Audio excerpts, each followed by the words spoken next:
പൊൽത്തിങ്കൾ കല പൊട്ടു തൊട്ട ഹിമവൽ ശൈലാഗ്രശൃംഗത്തിൽ വെൺകൊറ്റ പൂങ്കുട പോൽ വിടർന്ന വിമലാകാശാന്തരംഗങ്ങളിൽ നൃത്യധൂർജടി ഹസ്തമാർന്ന തുടിതന്നു താളടുണ്ടും രവം തത്വത്തിൻ പൊരുളാലപിപ്പു മധുരം സത്യം ശിവം സുന്ദരം. ലോകമെമ്പാടുമുള്ള എല്ലാ പ്രേക്ഷകർക്കും ഒരു നല്ല ദിനം ആശംസിച്ചുകൊണ്ട് മോർണിംഗ് വാക്കിലേക്ക് എല്ലാ പ്രിയപ്പെട്ട പ്രേക്ഷകരെയും സ്വാഗതം ചെയ്യുന്നു. അതെ, മനോഹരമായ അമ്പിളിക്കല കണ്ടുകൊണ്ടാണ് പ്രേക്ഷകർ. മനോഹരമായ അമ്പിളിക്കല, മനോഹരമായ ഗാനം, അതിനൊപ്പം തന്നെ ഒരു ശുഭ പ്രഭാതം. അതെ, അപ്പൊ ഇന്നത്തെ ഡേറ്റ് പറഞ്ഞു തുടങ്ങാം അല്ലേ? യെസ്. അപ്പൊ ഇന്ന് ഫെബ്രുവരി 24 കുംഭം 12 തിങ്കളാഴ്ചയാണ്. ഒരു പുതിയ ആഴ്ചയുടെ തുടക്കമാണ്. അപ്പോൾ നല്ല കൂടുതൽ എനർജി, എല്ലാ ദിവസത്തെക്കാളും കൂടുതൽ എനർജി ഉണ്ടാവേണ്ട, ഊർജ്ജം ഉണ്ടാവേണ്ട ദിനം കൂടിയാണ് ഇന്നത്തെ ദിനം. എല്ലാവർക്കും ശുഭകരമാവട്ടെ, നല്ലതാവട്ടെ എന്ന പ്രതീക്ഷയോട് കൂടിയാണ് ഇന്നത്തെ മോർണിംഗ് വാക്ക് നമ്മൾ തുടങ്ങുന്നത്. നമ്മളുള്ളത് നോർത്ത് പറവൂരിലാണ്. ഇവിടെയുള്ള ഡോക്ടർ അംബേദ്കർ പാർക്കിന് തൊട്ടടുത്താണ് നമ്മളുള്ളത്. വളരെ ആക്റ്റീവായിട്ട് വളരെ നേരത്തെ തന്നെ എത്തിയ ഒരുപാട് ജനങ്ങൾ ഇവിടെ കാണാം അല്ലേ? അവർ നടക്കുന്നുണ്ട്, ഓടുന്നുണ്ട്, ചാടുന്നുണ്ട്, എല്ലാം ഉണ്ട്. അപ്പൊ ആരോഗ്യത്തെ കുറിച്ച് ഫെബ്രുവരി 24 ഇന്ന് സ്റ്റീവ് ജോബ്സിന്റെ ജന്മദിനമാണ്. നമ്മളെയൊക്കെ സ്വപ്നം കാണാൻ പഠിപ്പിച്ച, പുതിയ പുതിയ ആശയങ്ങളിലേക്ക് പോകണമെന്ന് പഠിപ്പിച്ച ആപ്പിളിന്റെ സ്ഥാപകൻ സ്റ്റീവ് ജോബ്സിന്റെ ജന്മദിനമാണ്. അദ്ദേഹം പറയുന്നത്, ഒരു ലീഡറിനെയും മറ്റുള്ളവരെയും തമ്മിൽ നമ്മൾ തിരിച്ചറിയുന്നത്, ഒരു ലീഡറിന് എപ്പോഴും നൂതനമായ ആശയങ്ങൾ കാണും. അപ്പൊ ആശയ സമ്പുഷ്ടിയുള്ള ആരാണോ അവരൊക്കെ നേതാക്കന്മാരായി മാറും. അപ്പൊ അത്തരത്തിലൊരു പ്രതിഭാശാലിയായിരുന്നു സ്റ്റീവ് ജോബ്സ്. അദ്ദേഹത്തിന്റെ സ്മരണകൾക്ക് മുൻപിൽ വളരെയധികം സ്നേഹവും സന്തോഷവും ഒക്കെ അർപ്പിച്ചുകൊണ്ട് നമുക്ക് ഒരു സൂപ്പർ പ്രഭാതം നമുക്ക് തുടങ്ങാം. അപ്പോൾ വാർത്തകളുണ്ട്, വിശേഷങ്ങളുണ്ട്, നിങ്ങളുടെ ഒരുപാട് കമന്റുകളൊക്കെ നമ്മൾ ഇന്ന് പ്രതീക്ഷിക്കുന്നുണ്ട്. അപ്പൊ ആരൊക്കെയാണ് ജോഗിങ്ങിനായി റെഡിയായി നിൽക്കുന്നത് അതൊക്കെ കമന്റ് ബോക്സിൽ പോരട്ടെ. ആദ്യഘട്ടത്തിൽ സർപ്രൈസിലെ പ്രേക്ഷകർക്ക് അത് സർപ്രൈസ് അങ്ങ് പൊളിച്ചേക്കാല്ലേ. അതായത് പ്രേക്ഷകർ പറയുന്ന രസകരമായ കമന്റുകൾ ഇന്ന് തൊട്ട് നമ്മളിങ്ങനെ എഴുതി കാണിക്കും നിങ്ങളുടെ പേരില്. അപ്പൊ നിങ്ങളുടെ കമന്റുകൾ ലോകം കാണാൻ പോവുകയാണ് പ്രേക്ഷകരെ, ലോകം കാണാൻ പോവുകയാണ്. യെസ്, അപ്പൊ ആ ഒരു ഫ്രഷ് സ്റ്റാർട്ടിൽ നമുക്ക് തുടങ്ങാം. ആദ്യം headlines. You are watching 24 from News Headquarters, Kochi. Francis മാർപ്പാപ്പയുടെ ആരോഗ്യനില ഗുരുതരം. രോഗം നേരിയ തോതിൽ വൃക്കകളെയും ബാധിച്ചു. ഓക്സിജൻ നൽകുന്നത് തുടരുമെന്നും വത്തിക്കാൻ. മാർപ്പാപ്പ ഇന്നലെ ആശുപത്രി മുറിയിൽ ഇരുന്ന് കുർബാനയുടെ ഭാഗമായെന്നും വാർത്താക്കുറിപ്പ്.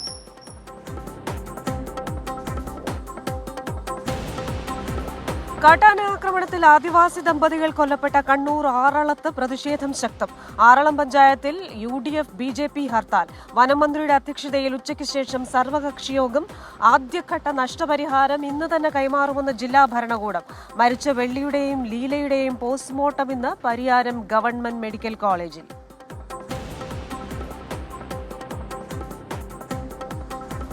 പുനരധിവാസം വൈകുന്നതിൽ പ്രതിഷേധം തുടർന്ന് മുണ്ടക്കൈ ചൂരൽമല ദുരന്ത ബാധിതർ. വയനാട് കളക്ടറേറ്റിന് മുന്നിൽ ഇന്ന് പ്രതിഷേധം. രാവിലെ 10 മണി മുതൽ ജനകീയ സമിതിയുടെ ഉപവാസ സമരം.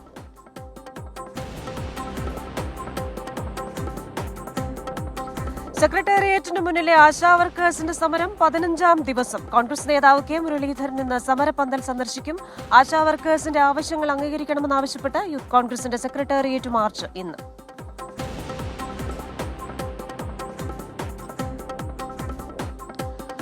ചാനൽ ചർച്ചയ്ക്കിടെ വിദ്വേഷ പരാമർശം നടത്തിയ കേസിൽ BJP നേതാവ് PC ജോർജ് ഇന്ന് ചോദ്യം ചെയ്യലിന് ഹാജരായേക്കും. ഈരാറ്റുപേട്ട പോലീസ് സ്റ്റേഷനിലോ പാലാ DYSP ഓഫീസിലോ ഹാജരാകുമെന്ന് സൂചന. മുൻകൂർ ജാമ്യാപേക്ഷ കോടതി തള്ളിയ പശ്ചാത്തലത്തിൽ PC ജോർജിന്റെ അറസ്റ്റ് രേഖപ്പെടുത്താൻ പോലീസ്.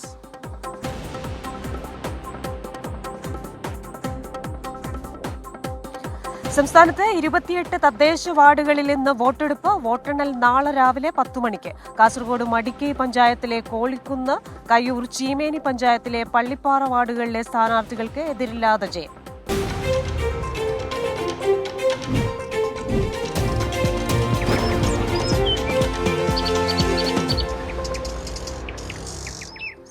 യെസ്, അപ്പൊ അതൊക്കെയാണ് ഈ മണിക്കൂറിലെ പ്രധാനപ്പെട്ട വാർത്തകൾ. നമുക്ക് നടന്നു തുടങ്ങാം അല്ലേ? അപ്പൊ നോർത്ത് പറവൂരിലാണ് നമ്മൾ മോർണിംഗ് വാക്കിനായി എത്തിയിട്ടുള്ളത്.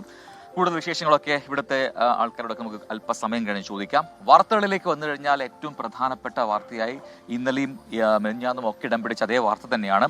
ഫ്രാൻസിസ് മാർപ്പാപ്പ അദ്ദേഹത്തിന്റെ അവരുടെ ആരോഗ്യസ്ഥിതി ഗുരുതരമായി തുടരുന്നു എന്നാണ് വത്തിക്കാനിൽ നിന്നും ഇപ്പോൾ അറിയിപ്പ് ലഭിച്ചിരിക്കുന്നത്. ബ്രോങ്കൈറ്റിസ് ബാധയെ തുടർന്ന് ചികിത്സയിൽ കഴിയുന്ന ഫ്രാൻസിസ് മാർപ്പാപ്പയുടെ ആരോഗ്യനില ഗുരുതരമായി തുടരുന്നു എന്നാണ് വത്തിക്കാൻ ഏറ്റവും ഒടുവിൽ അറിയിച്ചിരിക്കുന്നത്. ശ്വാസകോശ സംബന്ധമായ അസുഖങ്ങൾക്ക് പുറമെ വൃക്കകൾക്കും നേരിയ പ്രശ്നങ്ങളുണ്ട് എന്നാണ് മെഡിക്കൽ റിപ്പോർട്ട്.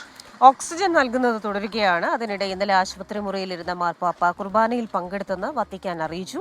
തനിക്കായി പ്രാർത്ഥിക്കുന്നവർക്ക് നന്ദി അർപ്പിച്ച് മാർപ്പാപ്പ ഇന്നലെ ട്വീറ്റ് ചെയ്തിരുന്നു. 10 ദിവസം മുൻപാണ് മാർപ്പാപ്പയെ ആശുപത്രിയിൽ പ്രവേശിപ്പിച്ചത്.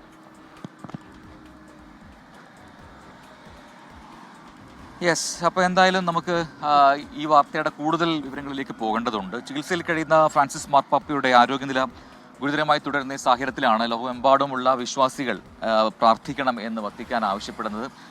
ബ്രോങ്കൈറ്റിസ് ബാധ അത് കലശലായി തുടരുന്നു എന്നാണ്. അതിൽ എന്താണ് പറയുക, ഈ ചികിത്സ കൊണ്ട് വലിയ മാറ്റങ്ങൾ ഉണ്ടാക്കാൻ കഴിയുന്നില്ല എന്നതാണ്. ആ ബ്രോങ്കൈറ്റിസ് ബാധയ്ക്കൊപ്പം ഈ ഏറ്റവും പുതിയ മെഡിക്കൽ ബുള്ളറ്റിനിൽ പറയുന്ന റീനൽ ഇൻഎഫിഷ്യൻസി, അതായത് വൃക്കകൾക്ക് തകരാറ് ചെറിയ രീതിയിൽ സംഭവിച്ചിട്ടുണ്ട് എന്നാണ്. 24-നായി വത്തിക്കാനിൽ നിന്ന് ഫാദർ ഡൊമിനിക് മൂഴിക്കര തയ്യാറാക്കിയ റിപ്പോർട്ട് കാണാം.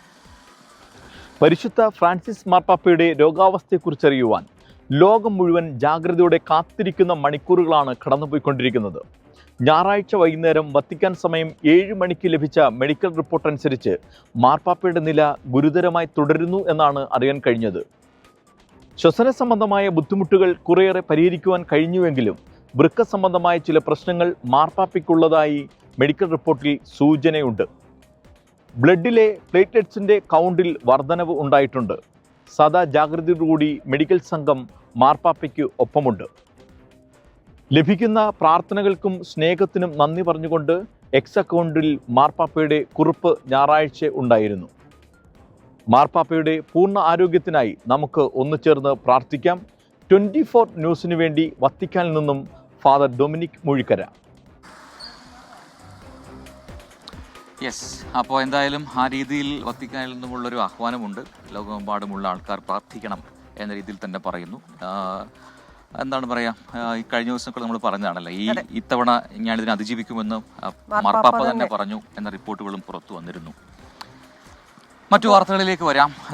മുണ്ടക്കൈ ചൂരൽമല ദുരന്ത ബാധിതർ ഇന്ന് വയനാട് കളക്ടറേറ്റിന് മുന്നിൽ പ്രതിഷേധിക്കുന്നുണ്ട് എന്നൊരു വാർത്ത കൂടിയുണ്ട്. കഴിഞ്ഞ ദിവസം നമ്മൾ കുടിൽകെട്ടി സമരമൊക്കെ കണ്ടതാണ്. അപ്പോൾ അതിൻ്റെ ഒരു തുടർച്ച എന്ന രീതിയിലായിരിക്കാം ഈ ഒരു പ്രതിഷേധവും എന്ന് മനസ്സിലാക്കാൻ കഴിയുന്നു. ദുരന്തബാധിതരുടെ ജനകീയ സമിതിയാണ് ഉപവാസം നടത്തുന്നത്. പുനരധിവാസം വൈകുന്നതടക്കമുള്ള നടപടികൾ ചൂണ്ടിക്കാട്ടിയാണ് പ്രതിഷേധം. രാവിലെ 10 മണിക്കാണ് ഉപവാസം ആരംഭിക്കുക. ഇന്നലെ ജനശബ്ദം ആക്ഷൻ കമ്മിറ്റിയുടെ നേതൃത്വത്തിൽ ദുരന്തബാധിത പ്രദേശങ്ങളിൽ കുടിൽകെട്ടി സമരം നടത്തിയിരുന്നു. അപ്പോൾ ജനശബ്ദത്തിനെ കൂടാതെ ഈ ജനകീയ സമിതി കൂടി, ദുരന്തബാധിതരുടെ ജനകീയ സമിതി കൂടി ഉപവാസവുമായി രംഗത്ത് വരികയാണെങ്കിൽ പ്രതിഷേധം കുറച്ച് കൂടുതൽ കടുക്കുന്നു എന്നാണ് മനസ്സിലാക്കാൻ കഴിയുന്നത്. അപ്പോൾ എത്രയും പെട്ടെന്ന് അധികൃതർ ഈ ശ്രദ്ധയിൽ ഇത് പെടണം. മാത്രമല്ല, അവർ പറയുന്നു കാലതാമസം ഇനി സഹിക്കാൻ കഴിയില്ല, എത്രയും പെട്ടെന്ന് പരിഹാരം വേണം എന്നാണ് അവർ ആവശ്യപ്പെടുന്നത്. അത് ന്യായീകരിക്കുന്ന കാര്യം തന്നെയാണല്ലേ.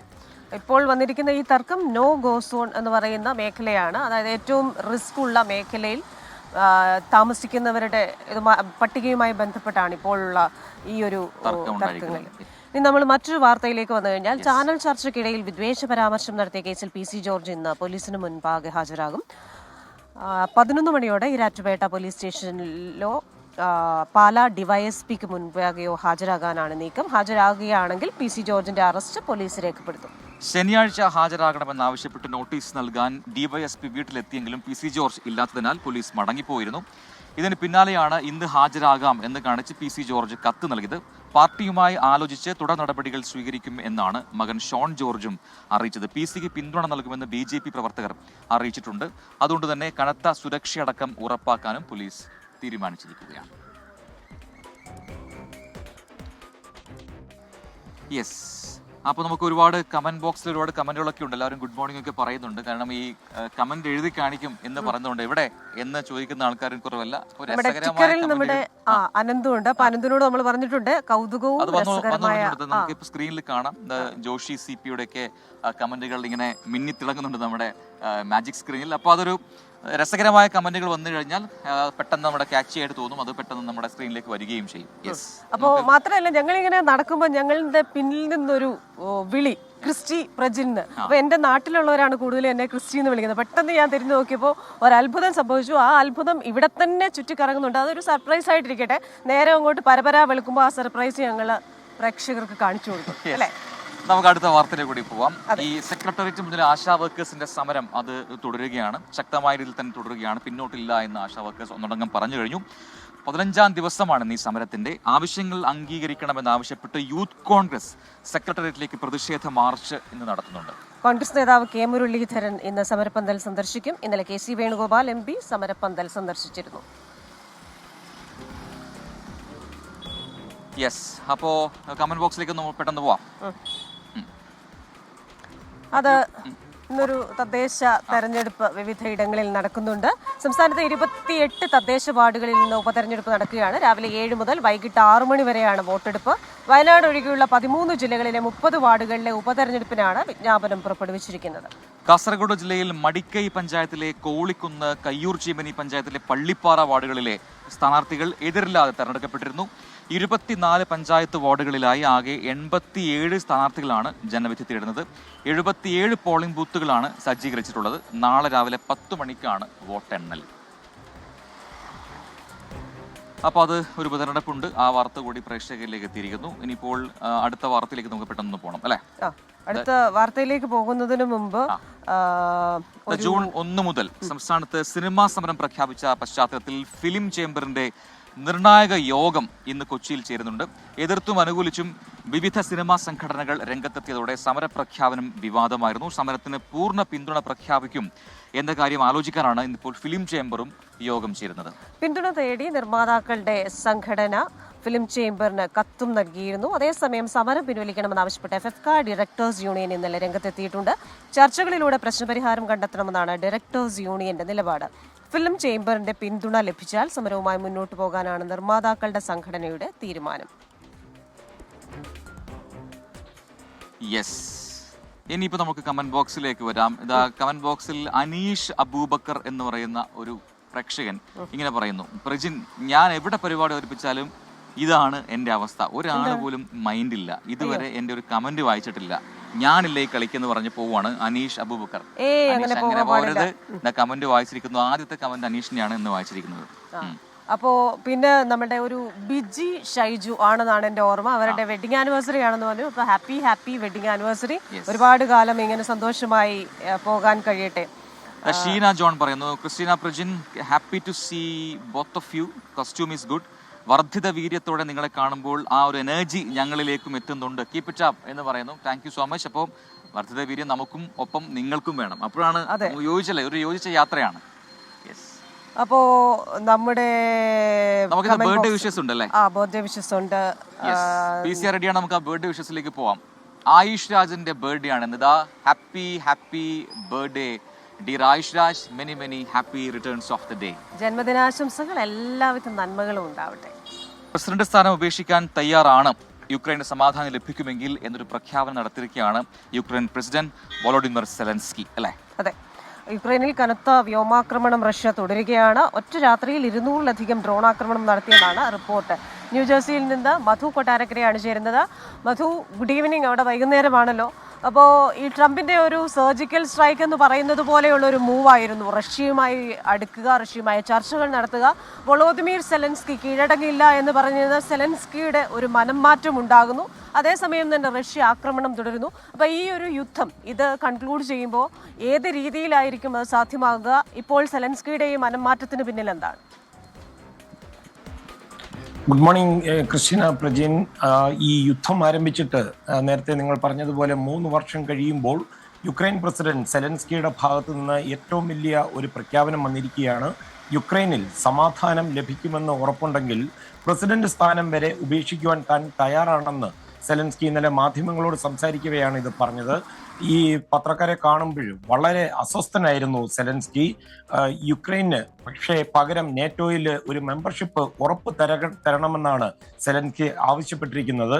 അതുപോലെ തന്നെ വർഷങ്ങളായി യുക്രൈന്റെ പ്രസിഡന്റായി ഇരിക്കുവാൻ തനിക്ക് ഉദ്ദേശമില്ല, എന്നാൽ യുക്രൈന്റെ പ്രദേശങ്ങളെ ഒരിക്കലും ഭരിക്കുവാൻ റഷ്യൻ പ്രസിഡന്റ് പുടിനെ അനുവദിക്കില്ല എന്നും സെലൻസ്കി പറഞ്ഞിട്ടുണ്ട്. കഴിഞ്ഞ ദിവസം US president Donald Trump Zelensky ഒരു സ്വേച്ഛാധിപതിയാണെന്നും ജനങ്ങളുടെ ഒന്നും അംഗീകാരമില്ലാത്ത പ്രസിഡന്റ് ആണെന്നും ഒക്കെ പറഞ്ഞിരുന്നു. അമേരിക്ക ഇതുവരെ നൽകിയ സഹായത്തിന്, അതായത് ജോ ബൈഡൻ ഭരണകൂടത്തിന്റെയൊക്കെ സമയത്ത് നൽകിയ സാമ്പത്തിക അതുപോലെ ആയുധ സഹായത്തിന് പകരം $500 ബില്യൺ അപൂർവ ധാതുക്കൾ നൽകാമെന്നുള്ള കരാറിൽ യുക്രൈൻ ഒപ്പിടണമെന്നാണ് ട്രംപ് ഡിമാൻഡ് ചെയ്തിരിക്കുന്നത്. തുടർ സഹായം ഉറപ്പാക്കണമെന്നുണ്ടെങ്കിൽ ആദ്യം ഈ കരാറിൽ ഒപ്പിടൂ എന്നാണ് ട്രംപ് പറയുന്നത്.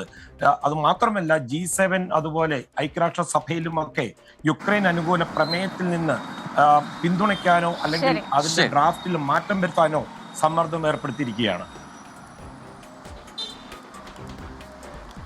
അമേരിക്കയിൽ നിന്നും മധു കൊട്ടാരക്കരയാണ് വാർത്തയുടെ വിശദാംശങ്ങൾ നൽകിയത്. അപ്പോൾ സമാധാന ചർച്ചകളുണ്ട്, റഷ്യ അമേരിക്ക ചർച്ചകൾ നടക്കാൻ പോകുന്നു എന്ന ശ്രുതി അതിങ്ങനെ കുറേ നാളുകളായി കേൾക്കുന്നുണ്ട്. പക്ഷെ അതിനോട് യുക്രൈന് താല്പര്യമില്ല.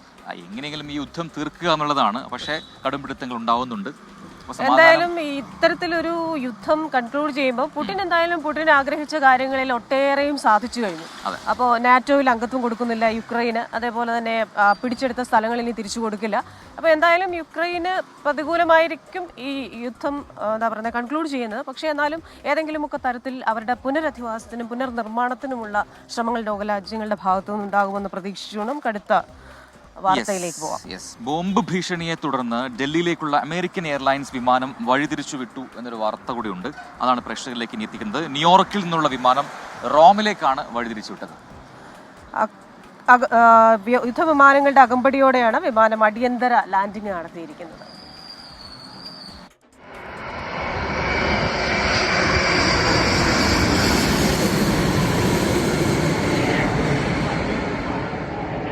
ന്യൂയോർക്കിലെ ജോൺ എഫ് കെന്നഡി വിമാനത്താവളത്തിൽ നിന്നാണ് അമേരിക്കൻ എയർലൈൻസിന്റെ ബോയിംഗ് 787 വിമാനം ഡൽഹിയിലേക്ക് പറന്നുയർന്നത്. കാസ്പിയൻ കടലിന് മുകളിലെത്തിയതോടെ വിമാനം അടിയന്തരമായി യൂറോപ്പിലേക്ക് വഴിതിരിച്ചു. തുടർന്ന് യുദ്ധവിമാനങ്ങളുടെ അകമ്പടിയോടെ റോമിൽ ലാൻഡ് ചെയ്തു. വിമാനത്തിന് ബോംബ് ഭീഷണിയുണ്ടെന്ന് ഇമെയിൽ സന്ദേശം ലഭിച്ചതോടെയാണ് അടിയന്തര ലാൻഡിംഗ് വേണ്ടിവന്നതെന്നാണ് അധികൃതരുടെ വിശദീകരണം. സന്ദേശം വ്യാജമായിരുന്നെന്ന് പിന്നീട് കണ്ടെത്തി. 199 യാത്രക്കാരാണ് വിമാനത്തിലുണ്ടായിരുന്നത്. യാത്ര തടസ്സപ്പെട്ടതിൽ യാത്രക്കാർ പ്രതിഷേധം അറിയിച്ചു. നിരന്തരം വ്യാജ ബോംബ് ഭീഷണി സന്ദേശങ്ങൾ ഉണ്ടാകുന്നത് അന്താരാഷ്ട്ര വിമാനയാത്രയ്ക്ക് വലിയ പ്രതിസന്ധിയാണ് സൃഷ്ടിച്ചിരിക്കുന്നത്. International desk 24.